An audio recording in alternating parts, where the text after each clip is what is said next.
So తాను ఒకవేళ arrest అయితే పార్టీ యంత్రాంగం ఏమవుతుంది అనే సమస్య రాకుండా పార్టీ కార్యకర్తల్ని శ్రేణుల్ని కూడా జాగృతపరిచి సిద్ధపరిచేటువంటి ప్లాన్లో ఉన్నారు. అందుకే మీరు ఈ మధ్య కాలంలో చూడండి, పేర్ని నాని, అంబటి రాంబాబు, చాలామంది వైసీపీ నేతలు చాలా వేగంగా రియాక్ట్ అవుతున్నారు. మీకు జగన్మోహన్ రెడ్డి జిల్లాల వారి సమీక్షలు పెడుతున్నాడు, పార్టీ కార్యకర్తల పైన దాడులు జరుగుతున్నాయని వాళ్ళ దగ్గరికి వెళ్తున్నాడు. సో అందువల్ల బిగ్ బాస్ అరెస్టుకు రెండు వైపులా ప్రిపరేషన్స్ అవుతున్నట్లుగా కనబడుతున్నాయి. బట్ చూడాలి లీగల్ ప్రాసెస్. ఇక అరెస్ట్ అయితే ఏమవుతుంది, ఏమైంది, చంద్రబాబు నాయుడుకి ఏమైంది, రేవంత్ రెడ్డికి ఏమైంది, దేశంలో అరెస్టులు ఏం కొత్త కాదు కదా. సో చాలామంది అరెస్ట్, ఆ మాటకంటే జగన్మోహన్ రెడ్డి 16 నెలలు జైల్లో ఉన్నాడు, జగన్మోహన్ రెడ్డి జైలు కొత్తనా.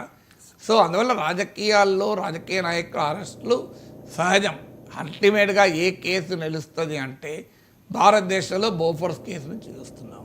ఎన్ని కేసులు నిలబడ్డాయి? ఒక్క Lalu Prasad Yadav liquor scam, fodder scam, Madhu కూడా ఒక స్కామ్ మినహా దేశంలో ఫైనల్గా జైల్లో ఉండి శిక్షలు పడ్డాయి ఉన్నాయి. మీ లిస్టు రాసుకుంటే ఎన్ని స్కాములు. యూపీఏ ప్రభుత్వం పైన మోడీ ఎన్ని చెప్పాడు. 2G స్కామ్ ఏమైంది, కామన్వెల్త్ స్కామ్ ఏమైంది, స్పెక్ట్రమ్ స్కామ్ ఏమైంది, అగస్టా వెస్ట్లాండ్ స్కామ్ ఏమైంది, మీకు అంతకుముందు బోఫోర్ స్కామ్ ఏమైంది, మీకు హవాలా స్కామ్ ఏమైంది, ఒకటి కాదు రెండు కాదు, హర్షద్ మెహతా స్కామ్ ఏమైంది, కేతన్ పరేఖ్ స్కామ్ ఏమైంది. ఇవన్నీ జాతీయ స్కామ్లు. లోకల్ స్కాముల్లో మీకు ఎన్ని జరగలేదు.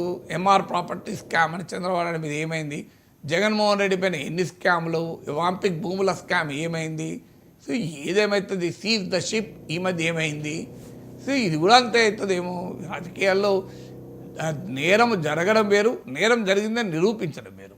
సో నేరం జరగడమని నిరూపించడం అనేది ఒక పెద్ద ఛాలెంజ్గా ఉంది మన దేశంలో. అందువల్ల అల్టిమేట్గా ఏమవుతుంది, జైలుకు పోతాడు. జైలు నుంచి వచ్చినాక మరి ప్రజలు ఏ రకంగా రియాక్ట్ అవుతారు అనేది చంద్రబాబు నాయుడు ప్రభుత్వం పైన ప్రజల అసంతృప్తి స్థాయిని బట్టి ఉంటుంది. మీకు అరవింద్ కేజ్రీవాల్ పైన ప్రభుత్వం పైన ప్రజల్లో అసంతృప్తి ఉంది కనుక ఆయన అరెస్ట్ అయినా లాభం పొందలేదు.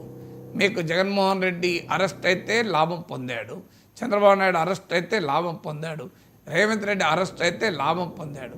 అందువల్ల లాభం పొందడమా లేదా అనేది ప్రభుత్వం పైన ఉండే అసంతృప్తి స్థాయిని బట్టి ఉంటుంది. అందుకే తెలుగుదేశం కూడా తొందరపడుతున్నట్లుంది. ప్రభుత్వం పైన అసంతృప్తి పెరిగినాక జగన్ అరెస్ట్ చేస్తే అది జగన్కు సానుభూతి అవుతుంది. సరిగ్గా చంద్రబాబు నాయుడు అరెస్ట్ విషయంలో జగన్ చేసిన బ్లండర్ అదే. జగన్మోహన్ రెడ్డి ప్రభుత్వం పైన వ్యతిరేకత బాగా పెరిగిన సమయంలో చంద్రబాబు నాయుడు అరెస్ట్ చేసే వరకు అది ఆయనకు సింపతిగా మారింది, జగన్కు పట్ల వ్యతిరేకత పెరిగింది. అందుకే ప్రభుత్వం పైన అసంతృప్త స్థాయి పెరగకముందే జగన్ అరెస్ట్ చేయాలనే ఆలోచనలో టీడీపీ ఉన్నట్లు కనబడుతోంది. We'll have to see what will be the implication.